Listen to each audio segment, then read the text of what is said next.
This is Pains Don't Hide the Scars podcast. I'm Jason LaChance.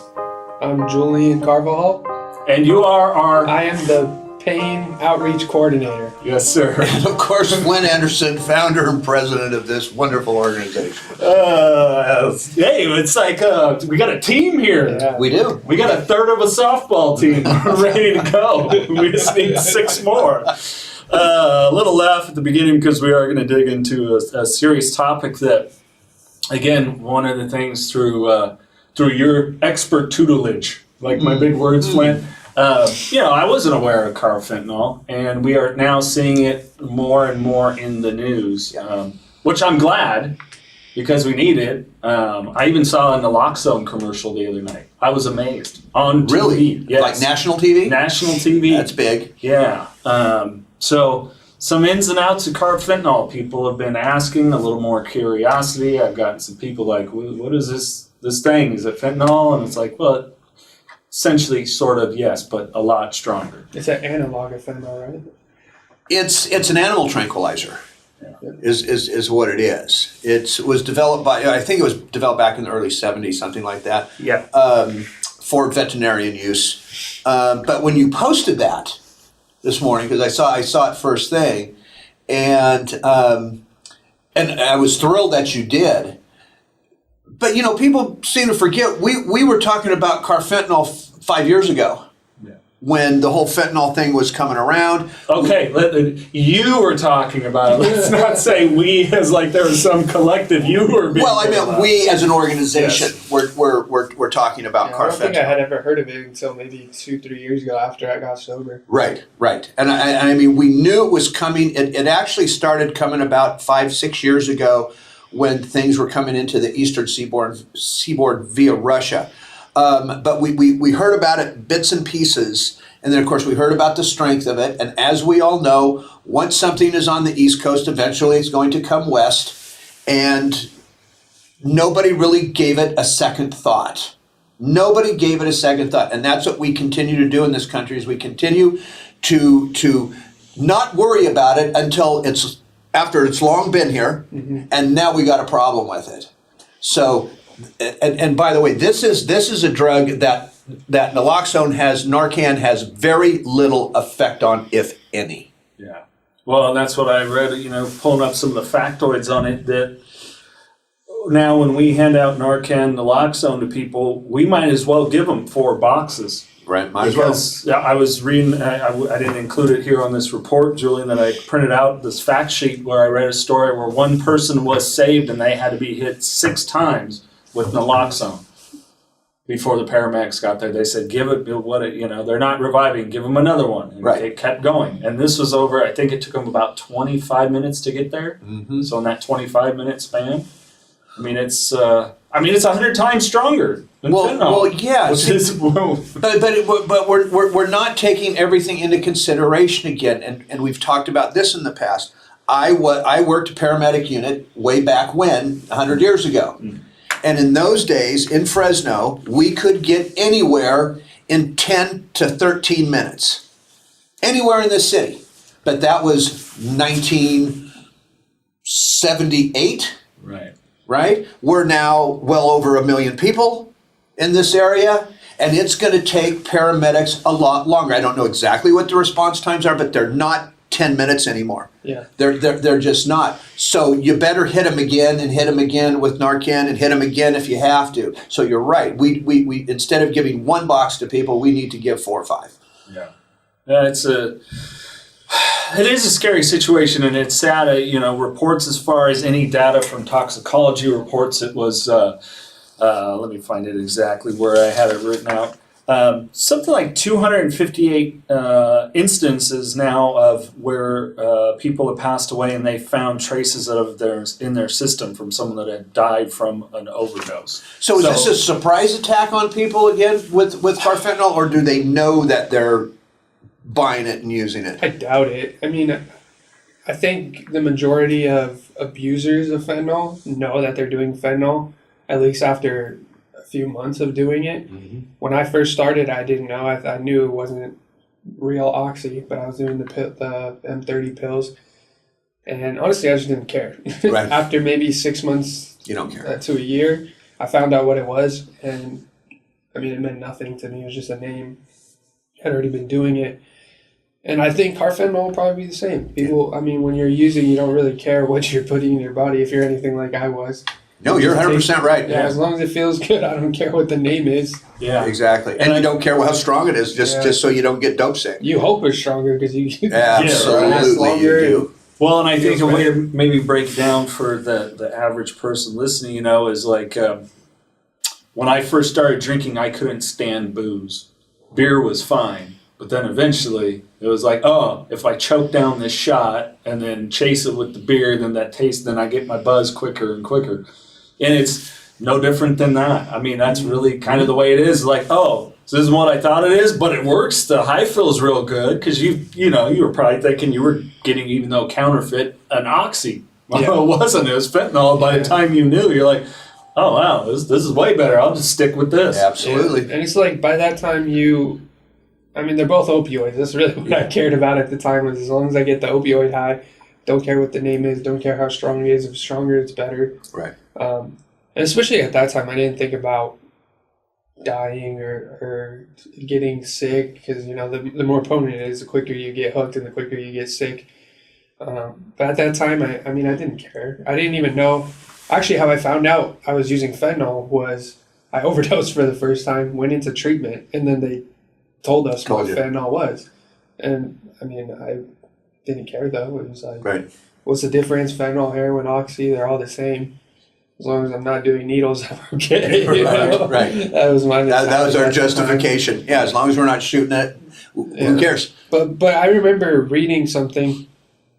I don't remember if it was Carfentanil or fentanyl, but I remember reading that they use it as an elephant tranquilizer, and I think it was Carfentanil. Yeah. And that was pretty crazy to me. I was like, wow, like I'm just. But let's be clear. They're not putting down baby elephants. They're putting down 3-ton elephants with Carfentanil. Yeah. The big boys. All right. I mean, and that's so how does a human even consume that? Right, without just going, you're done. Yeah. I mean. Well, yeah, I mean, and that's the desired result for the veterinarian working on the 3-ton animal that has this huge heart, this huge circulatory system, and it takes this chemical, and I don't know the amount that they use, but this is what puts them partially under and slows them down. It will slow down the heart. I mean, and the breathing. I think it's 2 milligrams of fentanyl can kill an overdose person. Yes. So it's 100 times stronger. It's what, 0.02 milligrams? A microgram? Some sort. Right. I mean, it's a scary situation that we're in, and hopefully, I mean, we've talked about it here several times, Flindt, and you bring this up, that we're not seeing a lot about this being out there. I mean, I was really amazed. I wish I was close to my phone. I would have pulled it out and videotaped seeing the naloxone commercial, the Narcan commercial on like regular television, and it's presented in such an interesting way that I'm like, from my broadcasting background, I'm like, are they almost doing this where they have to fill PSA requirements or something? Maybe. Because it was done in such a joyous way, the guy's walking around, really? almost like it was a person gets a prescription and they're on a prescription opioid and the overdose just happens, you know, then it's like, clear blue I took that one pill as prescribed and whoa, I overdosed. It's like, come on, like this is, you know, because he's sitting there walking up to the barbecue. Right. Well, it's like when they did the opioid induced constipation medicine. All right, for because we all know that opioids make you constipated, right? And they made constipation, you know, with butterflies flying around, and you can take this medication and everything's going to flow and everything's going to be okay. And I'm sitting there going, wait a minute, okay, I've been to this movie, right? There is nothing fun about opioid-induced constipation whatsoever. In fact, 9 out of 10 times you wind up having butt surgery, okay, because of it. You know, and so it doesn't surprise me that commercial was kind of, you know, happy, joyous, and free. Yeah. You know, kind of a thing. Just and I forget if it was contact your medical professional or your pharmacist or what. It's like, wow, they do such a great job with the spin, the marketing. Make it seem like it's not a big deal. Right. Yeah, like, people, they just, you overdose, it happens, you get no, that's not how it happens. This is a dark it's ugly situation. I don't get how. I'm curious if anybody went, maybe I should ask my pharmacist about naloxone. I think it's important for us to make that distinction, and tell people how it is and how dangerous it really is. And with fentanyl, carfentanil, and all these different opioids especially, those are the substances that you're most likely to overdose on is opioids. Right. Well, and as Flindt, you educated me on is that someone can become not necessarily full-blown addict, but dependent in a matter of a couple of weeks on a prescription opioid. Well, and depending on who you are, how you work, what your chemical makeup is. Yeah, some people may not be able to tough that withdrawal out when they're cut, and there's no more we've talked to people, their story was, well, then, I went to the streets and it was heroin. Well, that doesn't exist anymore. What does? Well, the cheap thing, and it's fentanyl, and all of a sudden you got someone that, the doctor maybe overprescribed or didn't educate them enough on a weaning process or anything, and here they are turning to something illicit. New Perceptions North, the premier drug and alcohol treatment and recovery center in Central California. A full continuum of medically supervised top quality care with programs for detox and patient residential treatment with dual diagnosis, intensive outpatient treatment, sober living support groups, and more. New Perceptions North provides adult men and women with the highest caliber of professional health care, treating each client with compassion and respect. In a safe, comfortable environment to begin the process of recovery to proudly create and sustain a life without addiction. Call 559-978-1507 or visit newperceptionsnorth.com. We better pull our heads out of our butts here, and I mean everybody collectively, because this problem has not gone away. It's still embedded in our society. Cartels are embedded here. The regular drug dealers are embedded here. The drug is embedded here. It just has gone bye-bye for this last year. Overdose deaths are still up, right? Drug use is still up. Recovery rates are still down. 7%, still the number of people in full-time recovery now off of substances. So where's 2025 going to lead us? And I heard something interesting today. And this one bothers me a great deal. Because if we're talking about, we're obviously talking about substance use. We talk about treatment here. We talk about all kinds of things. And I heard today that there are treatment centers that we caught wind of that are paying their people to relapse. And they're paying them, I'm going to say they're paying them $10,000 for people to relapse. To come back into treatment? To come back into treatment. Collect on the insurance? Correct, because they've got these boom insurance policies, right, okay, that are just going to make nothing but money off of. Yeah. And when I worked in treatment before, a big thing was, let's say someone relapsed, you're going to make the most amount of money in detox, but you can't go back to inpatient unless you need detox. That's exactly right. Almost every time. So a lot of times, like if someone relapsed on weed one time or relapsed on basically anything besides an opioid, right, alcohol, they couldn't get back into inpatient because they needed most of the time the insurance won't pay unless you do detox first. That is correct. And they only let you detox with alcohol, opioids, and benzos. Yeah. Right. So the point is, if they're doing that to get somebody to relapse, what happens if that person's an opiate addict? Yeah. And alcohol too, and benzos. Right, but what happens if they go out and they use carfentanil? Yeah. They're dead. Yeah. Yeah. They're dead. Yeah. So again, 2024 has been disastrous as far as all of this. Yeah. Because in what we do, we have to do more than just talk about death. Yeah. We just okay, this person overdosed, that person overdosed. Oh, okay.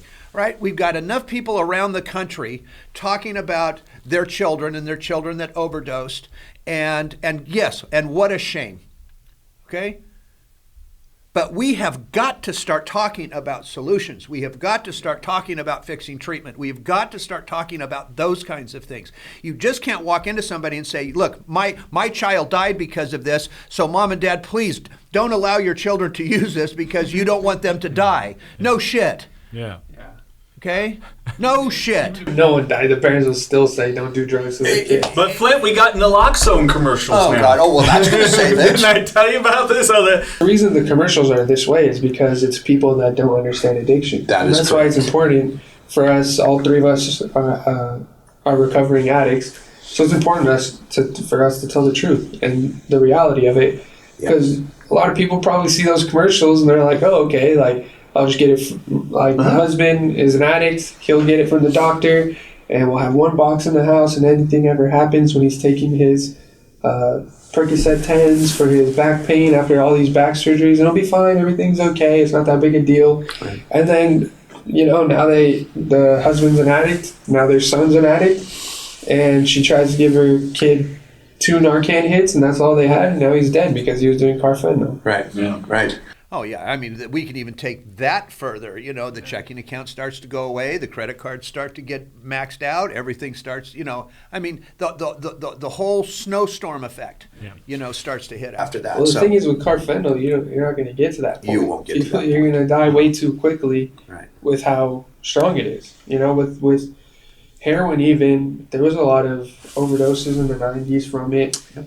Oxy, same thing in the early 2000s. But we're at the point now with these in crazy drugs that people aren't going to live these long lives, 10, 15, 20 years of addiction where you slowly lose everything. You're gone immediately. Right. Again, I've always said it. Look, even if OxyContin was around when I got clean back in 2001, but I'd never discovered it. Yeah. If I had discovered Oxy, I probably wouldn't be sitting here.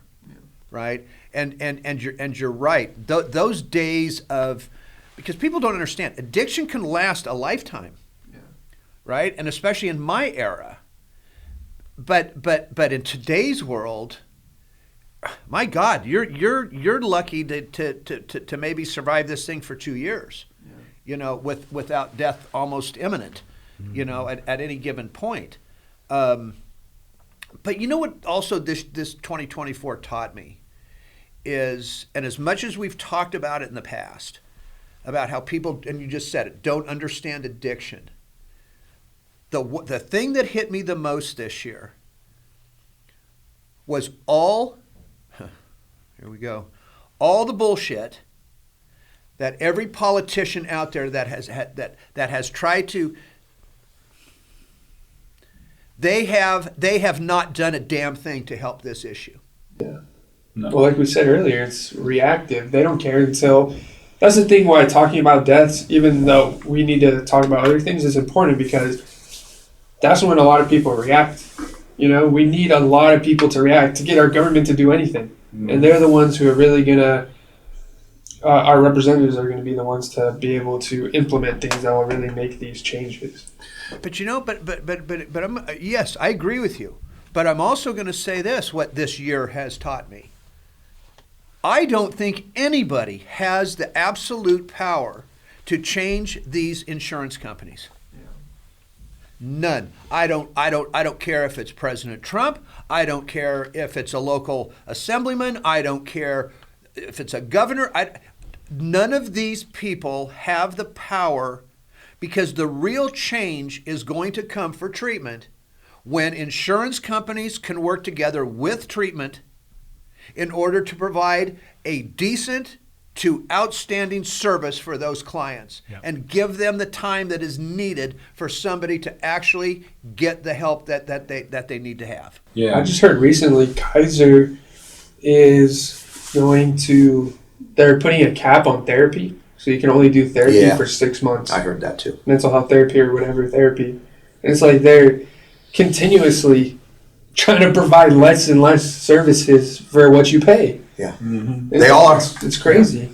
Well, and it's, that's kind of the thing is all this stuff, especially when these are publicly traded entities. You know, it's like you look at let's give the good analogy to media. All right, like even when I was young, you know, there was an abundance of like film and television studios. Not so much anymore. Everything's been absorbed. You know, like I came to a funny realization the other day as a Star Wars guy. You know, you put it on the Disney app now. You don't get the 20th Century Fox thing anymore because it doesn't exist because Disney bought it.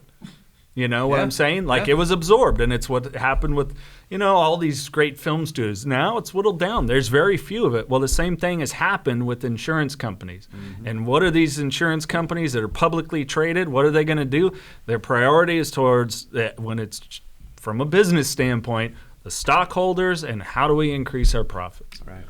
And through it is, sorry, everybody gets bent over and takes it. Yep. And that's what's going on. So until there is some sort of regulatory change or some kind, because I don't see the CEO that makes the $100 million a year changing his heart.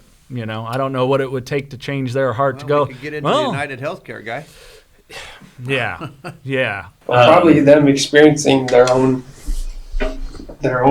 loved one passing away from this for them to finally understand, like, you know, my loved one tried to get into treatment and only got a week in inpatient, and now they're back on the street. Yeah, and I see that just hard to believe because if they're, you know, raking in $50 million after taxes, they're gonna write the check. They're gonna write the check. Write the check real quick. So it's almost being in the people that run, and they're not in the same world as the rest of us. They're not. They're not. They're not. They go sit down and buy the $250 steak, and for them and 20 of their friends, they're just not in our world. If you or a loved one is struggling with addiction, please call PAIN, Parents and Addicts in Need, at 559-579-1551, or visit us online at painnonprofit.org. Follow us on social media on Facebook, Twitter, Instagram, and TikTok at Pain Nonprofit. And please subscribe to the Don't Hide the Scars podcast and share with others wherever you get podcasts and on YouTube.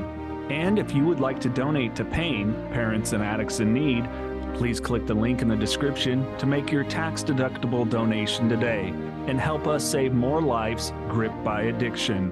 And what it might take is that they keep making their insurances worse and worse. It's going to be the same as Medi-Cal. No one's going to pay for insurance anymore. Right. Yeah. Well, you know what? That's a great point. And that's their wake-up call, is no one using their insurance anymore.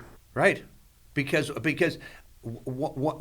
of the things that we've been looking at lately is we've been looking at different insurance companies and looking at reviews from their clients, not from the treatment standpoint, but from their client reviews. They're bad. Mm-hmm.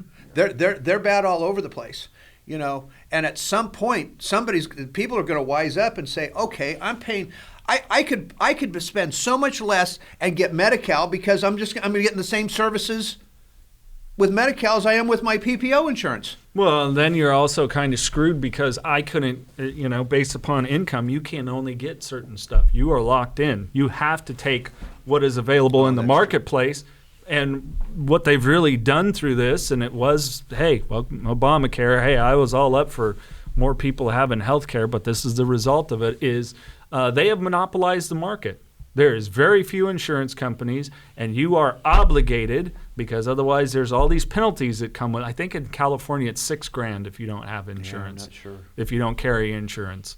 So you get fined for not having insurance. Yes. Yeah, which I know there's been points where people have tried to go through the process of proving how unconstitutional it is, which it is, but they've got all the money and the good lawyers and everything else, and they can drag it out. So it's really become a situation where there's going to have to be someone that's going to it's going to be able to go through and litigate it to where it is proven they have monopolized it. And they have. They have. Because they all get in cahoots. I mean, you know it. We know it. The Bob that runs X and George that runs Z and whoever that runs Y sitting, there's not too much difference if you try to get in the free marketplace of what is offered. No, there's not. And here's now what I'm thinking. What happens when we get that first client in and we say, what are you using?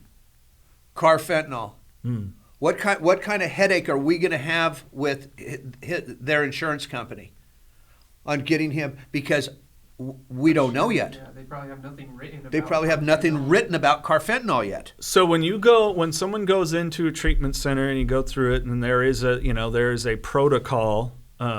Is that what then gets sent over? This is the protocol we're taking, and then the insurance company signs off. Okay. Is that Well, what you how's do the is process? depends. It's like so when a person first comes in, you do an assessment on them, and you write out what they're using, how long they've been using, medical, mental health, all that, all their history. It's then sent to the insurance, and you request, let's say, a week of detox. This person has been using fentanyl for a year. They have experienced, over that year, they've experienced these withdrawal symptoms when they stop using for this amount of time. Because of that, they're going to need detox care. So we're going to give them Suboxone for, let's say, 2 weeks to get them off of it. So they need to start with detox for 7 days, and then if you get those 7 days from the insurance, you send all that information. They'll say, okay, yes or no, yes to 7 days, or no 5 days, or 3 days. And then you have to do another assessment, the exact same, but add the 3 days that you got and show their progress, document their progress over those 3 days. Send it back to the insurance, what happened in those 3 days, and describe specifically why they need to continue. Maybe the hour before they get their medication, they start shaking again, or they're sweating all the time. They wake up every night with cold sweats, shaking, goosebumps on their skin. All these different things are going to prove to the insurance they're still having physical symptoms, and if you stop, they could have, maybe a seizure or some big medical problem, and then the insurance company gives you another 5 days, 7 days, or whatever. And every step of treatment, you have to continue submitting these reports saying, updating the insurance company on the progress during that time and the recommended care.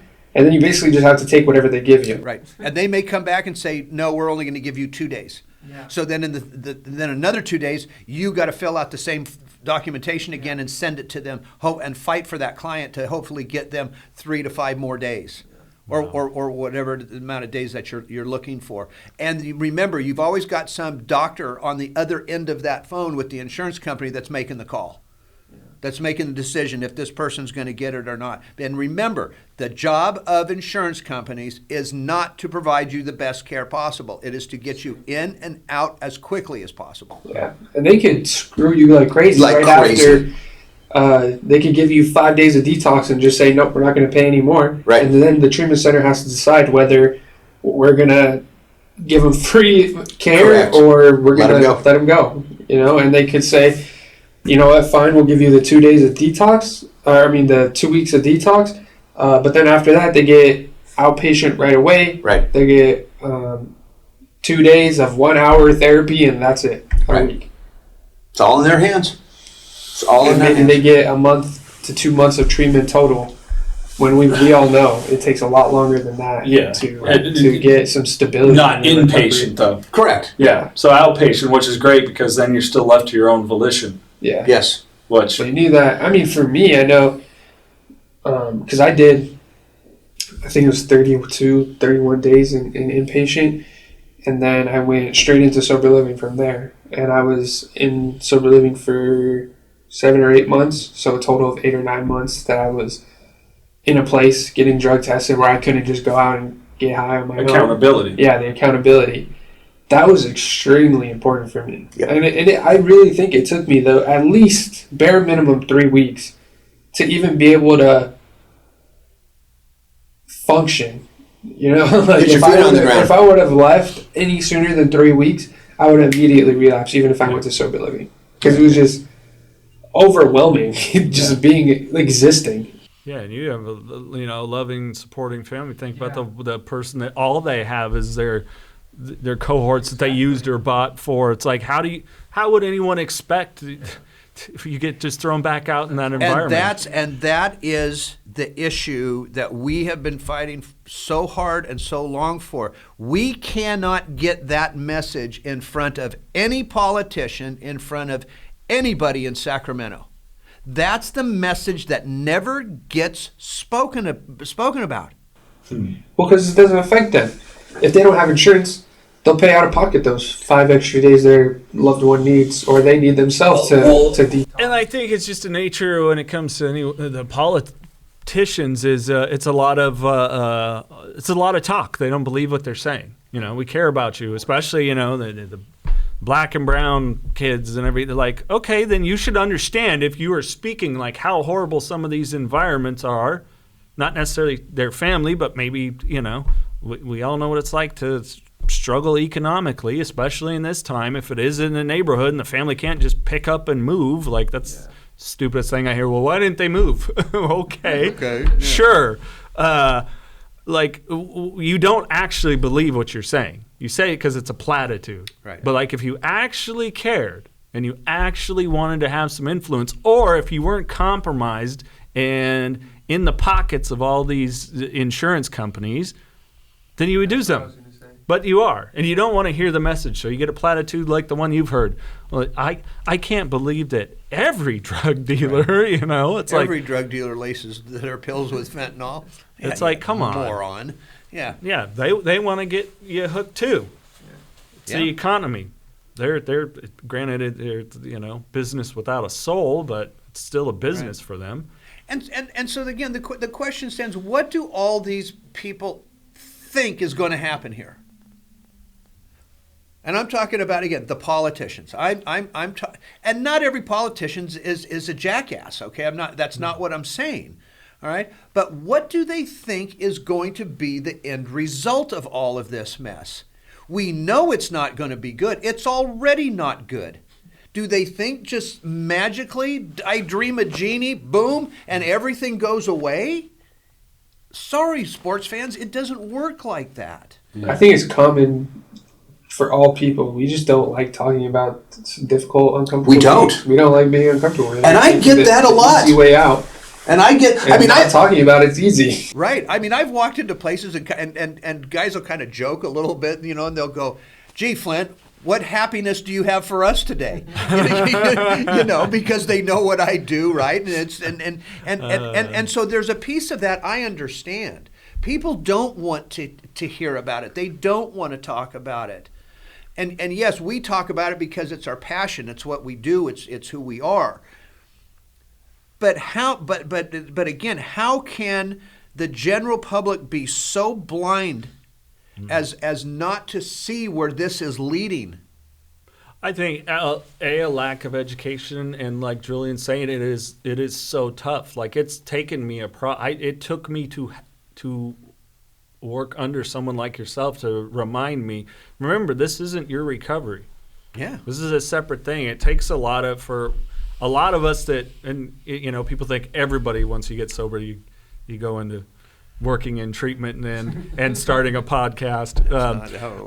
And very few actually do, because very few are A, call into it, and B, can do the work to remain emotionally regulated enough to be able to handle it. I mean, like I said, Julian, you personally are the only fentanyl addict I know that's still sober and alive. All the rest of them are gone. I know one other. I don't know any. I am the addict. Yeah, it's not I have tons of friends that.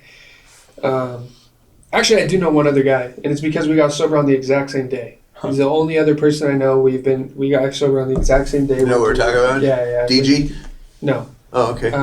Went through treatment together, everything, like from day one together. And so there's three. Somehow we I guess it's the sobriety date, something about it. But he's the only other person I know, and I have double digits of friends that have passed away from it, and funerals I've gone to for it. And I don't know anyone who's done Carfentanil, but I'm sure there's a ton of people who have overdosed and didn't know they were doing Carfentanil. Right. Yeah. Right. Yeah.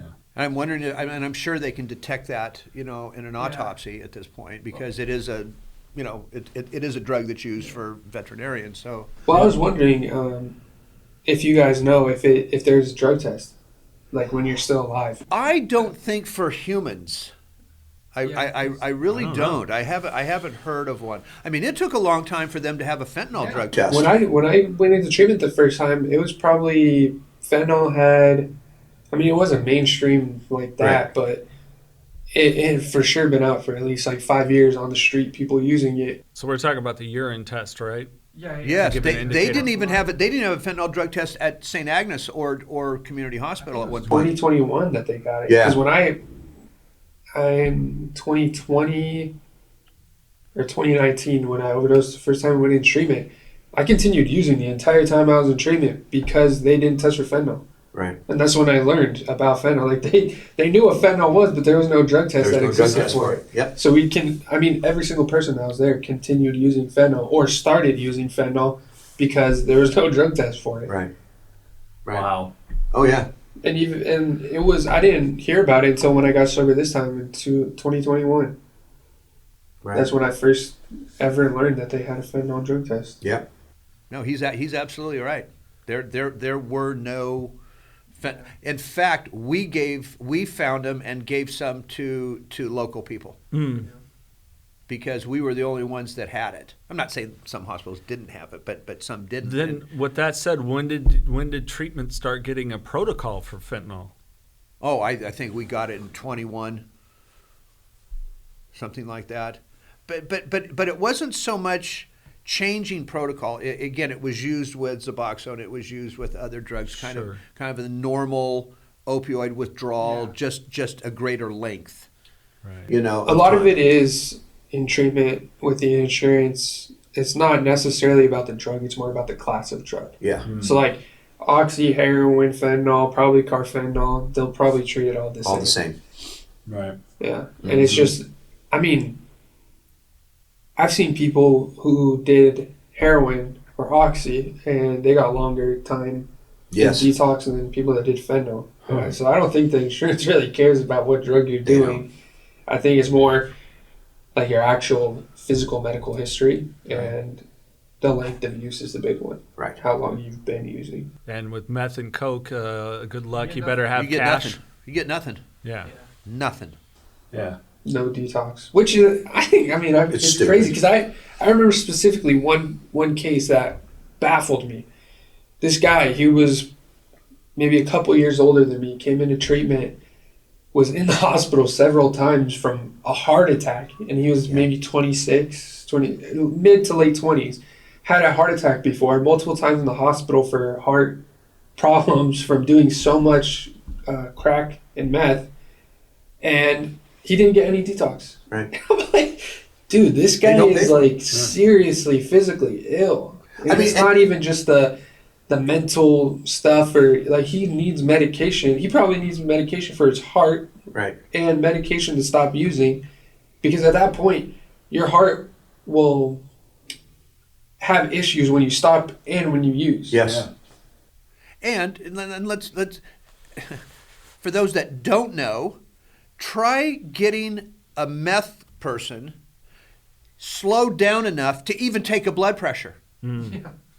When you've got somebody, and we've had that, where they've come in where a family's actually paid cash, okay, to bring their kid in, and this happened on one specific occasion where this kid was so high that we literally followed him around the facility trying to stop him long enough to get a blood pressure.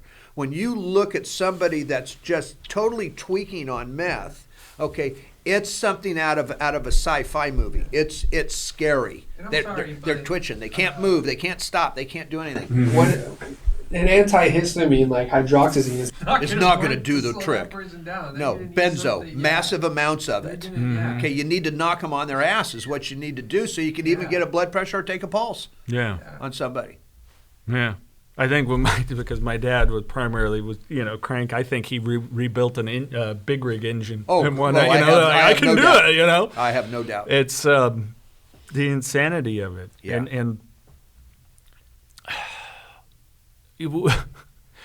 for the insanity of it, because it's so extreme, we have to have extreme measures. And everybody wants to just be tied off with a nice little bow, and it doesn't work that way. It doesn't work that way. And I was going to say this too a little bit earlier. You know, we were talking about how nobody wants to hear the sad stories, and nobody wants to hear how somebody died, and nobody wants to hear. You know, that is such a true statement. It really is. And so when you get these folks, God bless them, that want to go out and talk about their child, right?